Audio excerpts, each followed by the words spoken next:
Hello everyone, welcome back to MS classes. आइए आज के वीडियो में डिस्कस करेंगे हम क्लास 10th मैथ के चैप्टर 13 स्टैटिस्टिक्स की एक्सरसाइज 13.2 का क्वेश्चन नंबर 2। 13.1 एक्सरसाइज हम ऑलरेडी एक्सप्लेन कर चुके हैं, सो वहां से जाके आप उनके सॉल्यूशंस चेक कर सकते हैं। और उससे भी पहले हमने इस चैप्टर का बेसिक इंट्रोडक्शन एक्सप्लेन किया है, तो बेसिक इंट्रोडक्शन को भी अच्छी तरह से समझ लीजिए जिससे कि एक्सरसाइज के क्वेश्चन आपको अच्छे से समझ में आए। सो एक्सरसाइज 13.2 का क्वेश्चन नंबर 2 है, the following data gives the information on the observed lifetimes in hours of 225 electrical components। 225 electrical components हैं, उनका ऑब्जर्वेशन का यहां पर ये डेटा गिवन है। सो हमने देखा है इनकी कि जो 0 से 20 आवर्स तक वर्क कर पाते हैं, ऐसे 20 कंपोनेंट्स हैं, 10 कंपोनेंट्स हैं। 20 से 40 तक वर्क कर पाते हैं, 20 से 40 आवर्स तक वर्क करते हैं, जिसको कि ऑब्जर्व किया गया है डेटा को, वो 35 है। सो इसी तरह से 40 से 60 तक के 52 कंपोनेंट्स हैं, एंड 60 टू 80 आवर्स वर्क करने वाले 61 कंपोनेंट्स हैं, और 80 टू 100 आवर्स वर्क करने वाले 38 कंपोनेंट्स हैं, एंड 100 टू 120 आवर्स वर्क करने वाले 29 कंपोनेंट्स हैं, जिनको ऑब्जर्व किया गया है, जिनके ऑब्जर्वेशन यहां पर मेंशन है, ये ऑब्जर्व किया गया है। सो हमें इसका डेटा का फाइंड करना है, यहां पर मोड, इसका हमें मोड फाइंड करना है। Determine the model life times of the components. In components का मॉडल, एक लाइफ टाइम मॉडल इसका हमें यहां पर फाइंड करना है।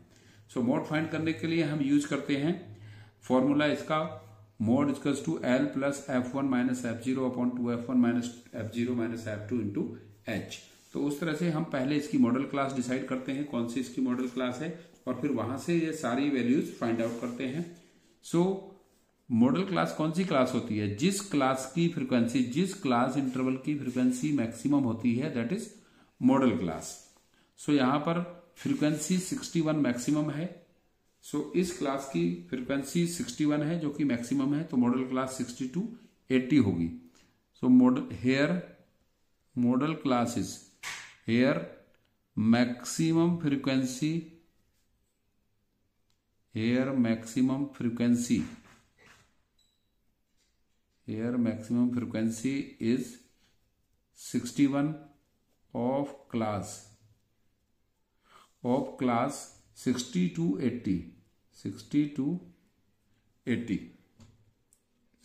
80 है इस क्लास की फ्रीक्वेंसी। सो मॉडल क्लास होगी 60 to 80। So modal class is 60 to 80। ये इस क्वेश्चन की, इस डेटा की मॉडल क्लास होगी। इस मॉडल क्लास से हमें सारी इंफॉर्मेशन यहां पर फाइंड आउट करनी है, और फिर उनका यूज करते हुए इस इंफॉर्मेशन का मॉडल फाइंड करना है।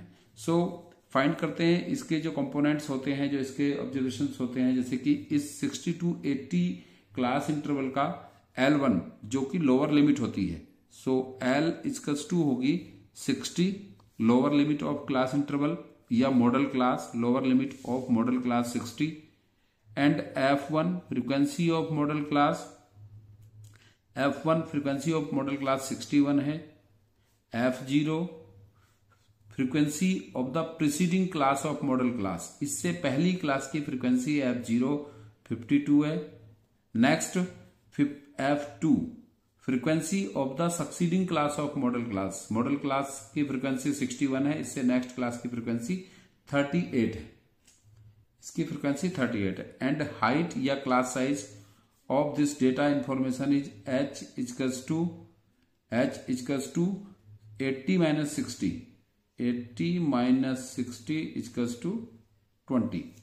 सो मोड का फॉर्मूला होता है मोड इक्वल्स टू, या modal equals to L plus F1 minus F0 upon 2F1 minus F0 minus F2 multiply H।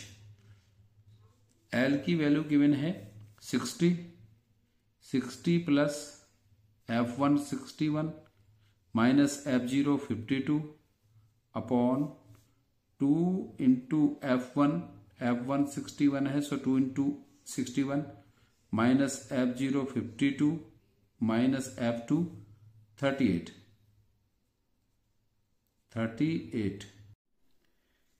Into 20। तो आइए अब इसको सॉल्व कर लेते हैं आगे further. Equals to 60 plus 61 minus 52 करेंगे तो रिमाइंडर रहेगा यहाँ पर 9 अपॉन 2 इंटू 61 1 2 1 जा 2 एंड 2 6 जा 12 122 माइनस 52 माइनस 38।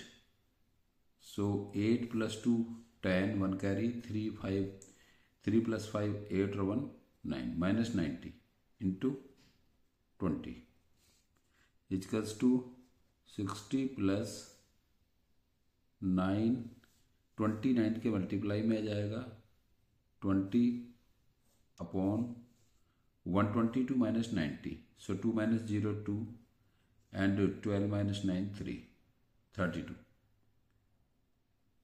20 और 32 को 4 से डिवाइड कर सकते हैं हम। 4 5 या 20 एंड 4 8 या 32। सो फिर ये होगा further mode equals to 60 plus 9 5 या 45 अपॉन 8 इजकल्स टू 60 प्लस 8 से एक तो मेथड है कि हम इसको डिनोमिनेटर से हम करके फिर डिवाइड करें, या फिर 8 से हम 45 को डिवाइड करके 60 में प्लस कर दें। सो 8 से 45 को डिवाइड करेंगे। सो 8 5 जा 40 रिमाइंडर 5 डेसिमल ला के 0 लगाएंगे 50 हो जाएगा। 8 6 जा 48 फिर 50 माइनस 48 2 रिमाइंडर रहेगा 2 में फिर 0 लगाएंगे 20 8 2 जा 16 फिर 20 माइनस 16 4 रहेगा 40 हो जाएगा 0 लगाने से और 8 5 जा 40।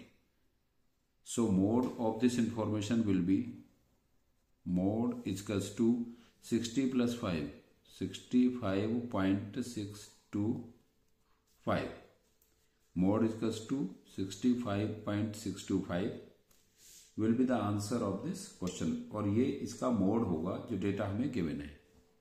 सो आई होप आपको क्वेश्चन का सॉल्यूशन क्लियर हो गया होगा, समझ में आ गया होगा। सिंपल है।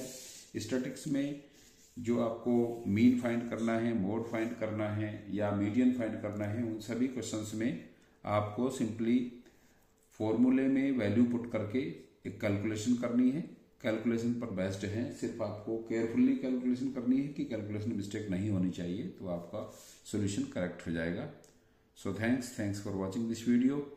और आपको क्वेश्चन के सॉल्यूशन मैं कोशिश कर रहा हूँ कि आपको बहुत अच्छे से समझ में आए, तो आप प्लीज़ वीडियो को लाइक जरूर करिएगा और चैनल को सब्सक्राइब करें, अपने फ्रेंड्स को शेयर करें।